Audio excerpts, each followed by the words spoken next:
Halo semuanya, langsung aja ya.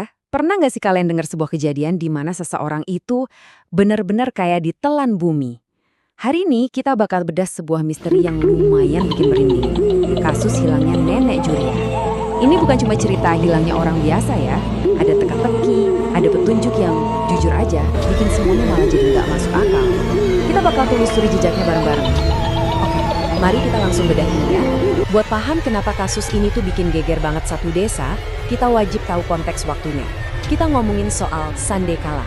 Pasti banyak dari kalian yang udah gak asing kan?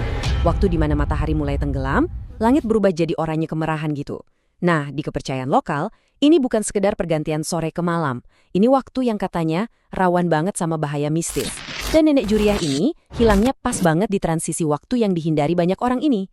Konteks ini tuh penting banget buat ngebangun atmosfer misteri dari kejadian yang lagi kita bahas. Nah, kita masuk ke bagian pertama, tragedi di waktu Sandekala, awal mula dari semua petaka ini. Gini ya, sebelum sebuah kejadian aneh itu muncul, biasanya pasti ada rutinitas yang normal-normal aja kan? Nenek Juriah ini bukan orang baru di desanya, beliau tuh dikenal super mandiri. Tiap hari rutinitasnya jelas banget, naik ke perbukitan yang banyak semak belukarnya buat nyari rumput pakan ternak. Ingat ya, tempat ini ibaratnya udah kayak halaman belakang rumahnya sendiri.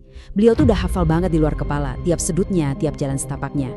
Nah, kontras inilah yang bikin kejadian selanjutnya itu kerasa mustahil. Maksudnya gimana ceritanya orang bisa tersesat di tempat yang udah dia lewatin setiap hari kan? Sekarang kita lanjut ke bagian 2 tentang firasat buruk dan pencarian awal yang bikin keluarga mulai panik. Dan ini benar-benar nunjukin gimana situasi bisa berubah drastis dalam sekejap. Sore hari beliau berangkat di bawah sinar matahari yang udah mulai jingga, ya waktu Sandekala tadi.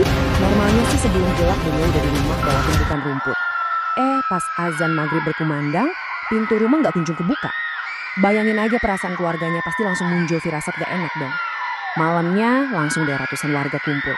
Cuma modal senter sama obor seadanya buat nerangin jalan, mereka nyisir jalur yang biasa dilewatin si nenek. Kebayangkan gimana tegangnya malam itu? Masuk ke bagian ketiga nih. Temuan ganjil di bawah sebuah pohon keramat.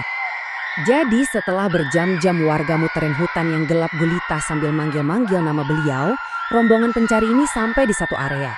Di situ ada pohon besar yang memang dikeramatkan sama warga sekitar. Suasananya mendadak hening. Tiba-tiba sorot senter salah satu warga nangkep sesuatu di tanah. Dan dia langsung teriak memecah keheningan malam itu. Itu aritnya nenek. Wah, momen itu pasti mencekam banget. Mereka nemuin sesuatu, tapi sayangnya itu bukan Nenek Juriah. Nah, yang bikin temuan ini sangat menarik buat dibahas adalah perbandingan fakta fisiknya.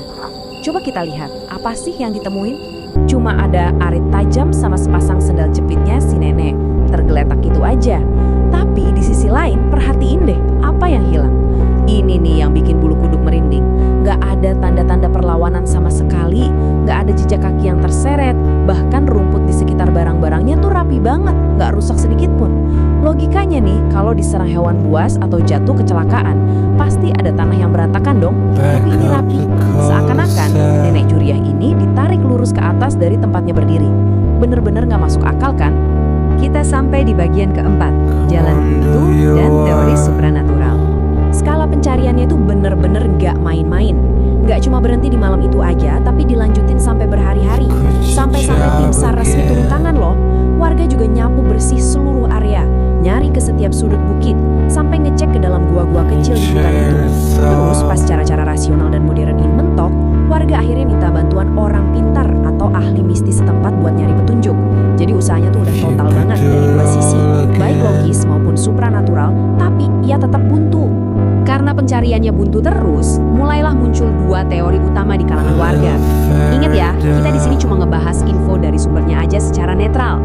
Teori pertama, katanya ini ulah hantu kelong, semacam entitas roh hutan lokal yang dipercaya suka nyulik manusia dan disembunyiin di alamnya. Nah, teori kedua ini soal gerbang gaib.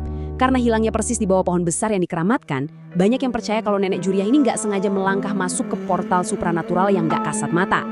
Munculnya dua teori ini sebenarnya nunjukin seberapa frustrasinya warga nyari penjelasan logis ya, karena emang gak ada jejak fisik sama sekali.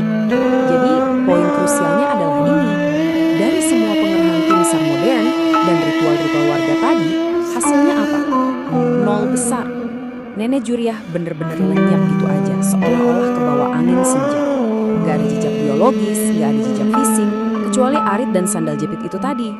Barang-barang itu sekarang cuma jadi saksi bisu dari sebuah misteri yang kayaknya emang menolak untuk dipecahkan. Yang ujung-ujungnya ngebawa kita ke satu pertanyaan besar. Kemana sebenarnya perginya Nenek Juria?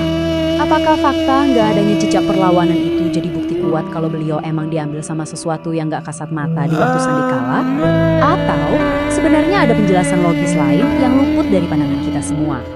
Misteri hilangnya sang nenek di bawah pohon keramat ini jelas bakal terus ninggalin tanda tanya. Gimana menurut kalian? Semoga penelusuran kita kali ini ngasih kalian gambaran jelas dan bikin makin kritis ya.